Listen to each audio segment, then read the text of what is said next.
नमस्ते, आदाब, सत श्री अकाल, जय भीम, जोहार। मेरा नाम है प्रभाष कुमार। बीपीएससी स्पेशल की वीडियो सीरीज़ में आपका स्वागत है।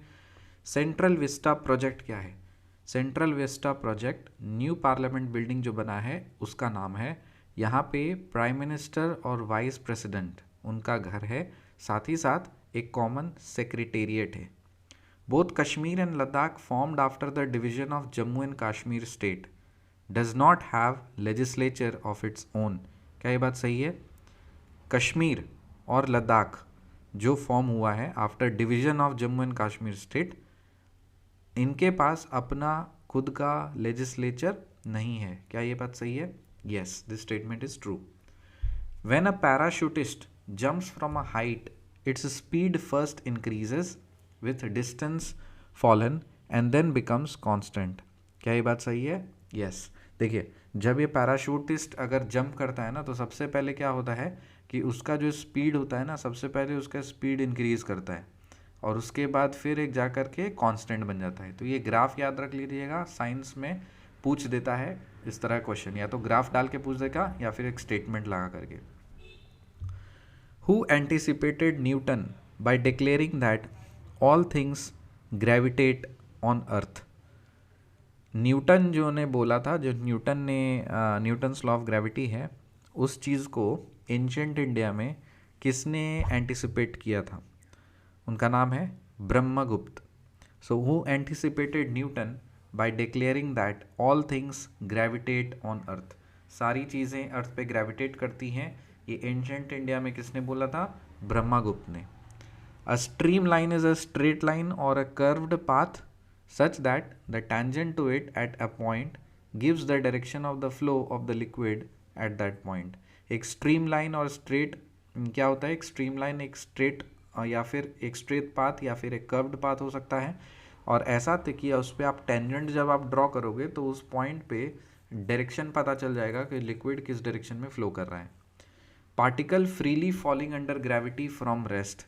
देखिए, न्यूटन्स ये इक्वेशंस ऑफ मोशन तो हमें पता है, s equals to u plus v t, s equals to u t plus half a t square, v square is equal to u square plus two s है ना, और v equals to u plus a t. तीन equations हैं, उसमें से s equals to u t plus half G T square जो है, इसमें से हम u को जीरो कब कर देंगे? जब अगर कोई फ्रीली फॉलिंग बॉडी होगी तो। जब कभी भी कोई फ्रीली फॉलिंग बॉडी होगी तो इस इक्वेशन में u को जीरो कर दीजिए, s आ जाएगा हाफ जी टी स्क्वायर। तो ये पैराबोला का इक्वेशन बन गया और ये उसका इक्वेशन ग्राफ कुछ यूँ दिखेगा, s और t का।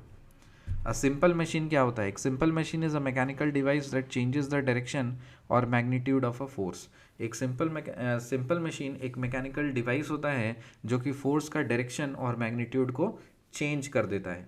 Simple mechanisms that we use mechanical advantage to multiply force helps in doing some work amount of work with lesser force.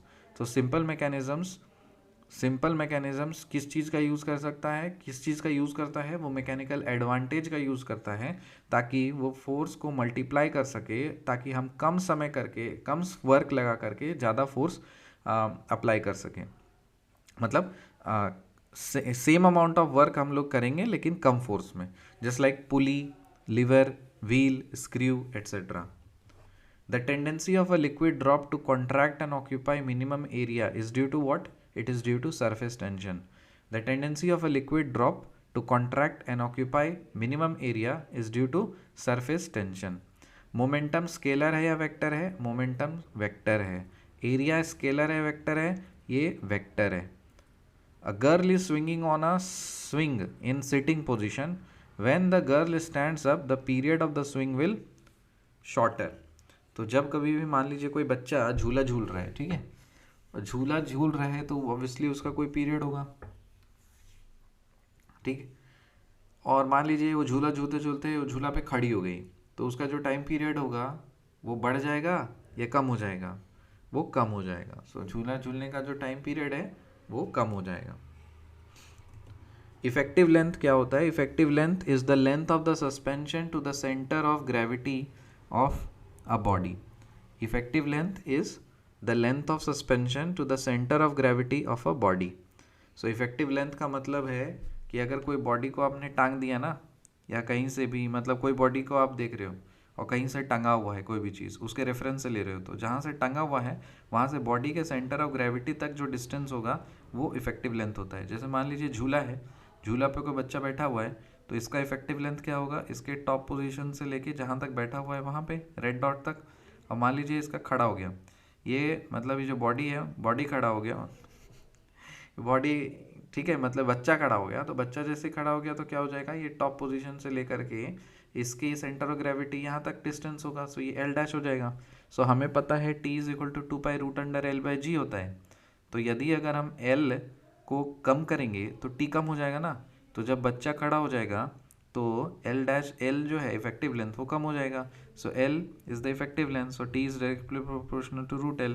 तो समझ में आया, तो इसीलिए इफेक्टिव लेंथ क्या हो जाएगा, टाइम पीरियड क्या हो जाएगा, कम हो जाएगा। प्रोजेक्शन ऑफ बॉडी और प्रोजेक्टाइल मोशन, तो इसका फॉर्मूला हमें पता होना चाहिए कि जैसे हम कोई भी चीज़ को ऊपर फेंकते हैं इंक्लाइंड एंगल से और ये थीटा बनाता है, तो एक ऊपर टॉप पोजीशन होता है, मैक्सिमम हाइट होता है, ऑन फिर नीचे जाता है, तो ये जो होता है ये इसको बोलते हैं क्या, प्रोजेक्टाइल मोशन। और ये सपोज वेलोसिटी है सपोज v, और ये जो हाइट है ना that is v square sine square theta by 2g। अगर v वेलोसिटी से फेंके हो थीटा एंगल पे, तो इसका जो मैक्सिमम हाइट होगा वो अचीव होगा v square sine square theta by 2g, v square sine square theta by 2g, v square sine square theta by 2g। Greater the inclined inclination greater the height reached, अगर inclination को हम ज़्यादा कर देंगे ना तो ज़्यादा हाइट तक वो पहुँचेगा। So greater the inclined inclination greater the height reached. यहाँ पे देखो साइन थीटा की वैल्यू मैक्सिमम कितनी हो सकती है, वो तो 1 हो सकती है, ठीक है। तो थीटा की वैल्यू अगर मान लीजिए हम बढ़ा दे रहे हैं तो एच मैक्स भी बढ़ेगा, और मैक्सिमम कितना हो सकता है, वो तो 1 ही हो सकता है, ठीक है ना, तो वो तो मैक्सिमम 1 ही हो सकता है। तो इसलिए थीटा की, साइन थीटा की वैल्यू -1 से 1 के बीच में हो सकती है। The working principle of washing machine क्या है, वो सेंट्रीफ्यूगेशन है, जो सेंट्रीफ्यूगल फोर्स पे काम करता है। सेंट्रीफ्यूगेशन क्या है, centrifugation is a process that involves the use of the centrifugal force for the separation of the mixtures with a centrifuge. More dense components of the mixture migrate away, जो भारी भारी रहता है डेंस कॉम्पोनेंट्स वो बाहर की तरफ छिटक जाते हैं from the axis of centrifuge, while जो लेस डेंस कंपाउंड्स हैं ना वो टूवर्ड्स द एक्सिस चले जाते हैं, जो लेस डेंस कंपाउंड्स हैं वो टूवर्ड्स द एक्सिस चले जाते हैं, और जो मोर डेंस कंपोनेंट्स हैं मिक्सचर के वो बाहर की तरफ चले जाते हैं, जो लेस डेंस कंपोनेंट्स हैं वो एक्सिस के टूवर्ड्स माइग्रेट हो जाते हैं।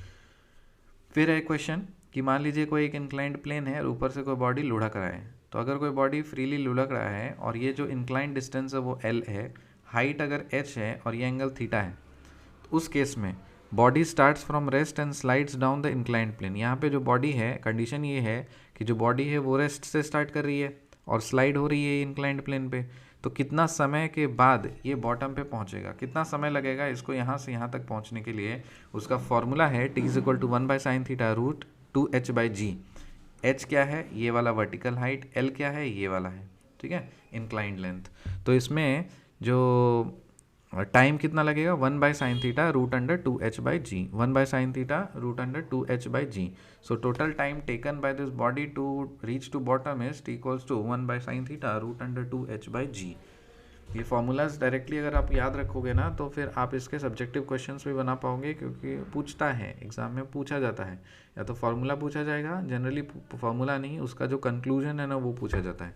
तो आपको फार्मूला से आप पता चलेगा, मतलब रिलेशन, कि अगर मैं इंक्लाइंड को बढ़ा दूँ, घटा दूँ, हाइट छोटा कर दूँ, बड़ा कर दूँ, तो उससे कैसा होगा, इसीलिए आपको ये रिलेशन या फॉर्मूला पता होना चाहिए। इक्वेशन ऑफ मोशंस 3 है हमारे पास, v equals to u plus a t, v square is equal to u square plus 2s, s equals to u t plus half a t square.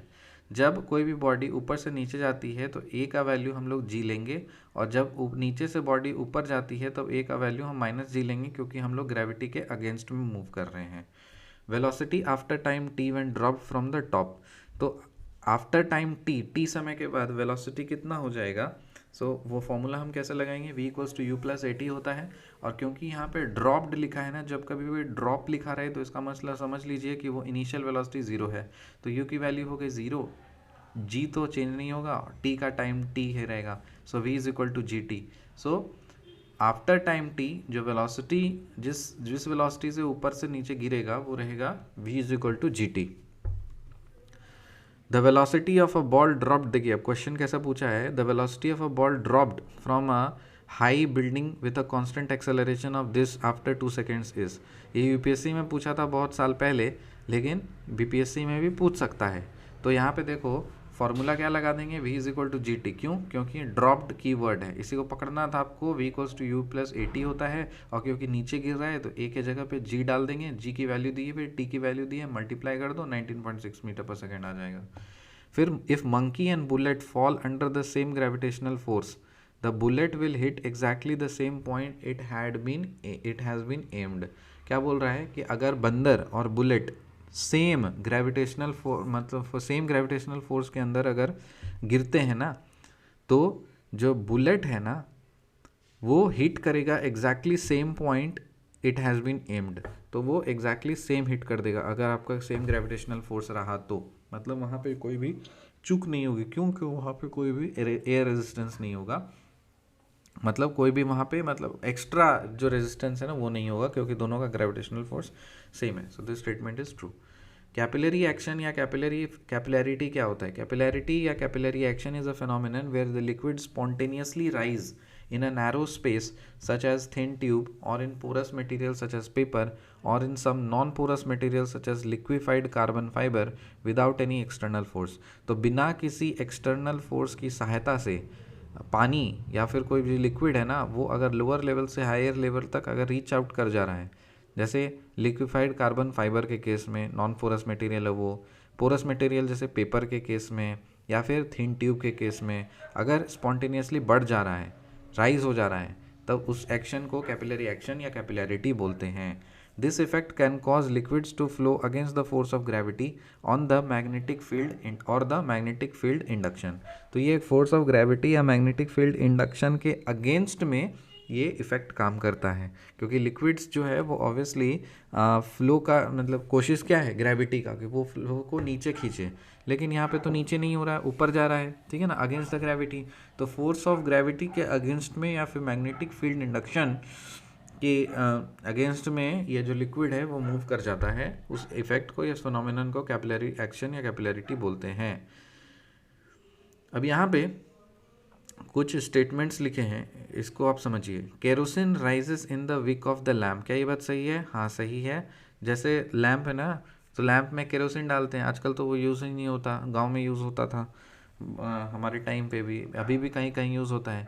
तो Wick मतलब बत्ती, तो बत्ती को आपने केरोसिन में डुबाया और लैंप लगाया, तो वो जो बत्ती है ना, बत्ती में केरोसिन राइज कर जाएगा ऊपर, ठीक, ये तो राइज करता ही है, हम लोगों ने सीखा है। तो वो कौन से फिनोमेनन से? कैपिलरी एक्शन से।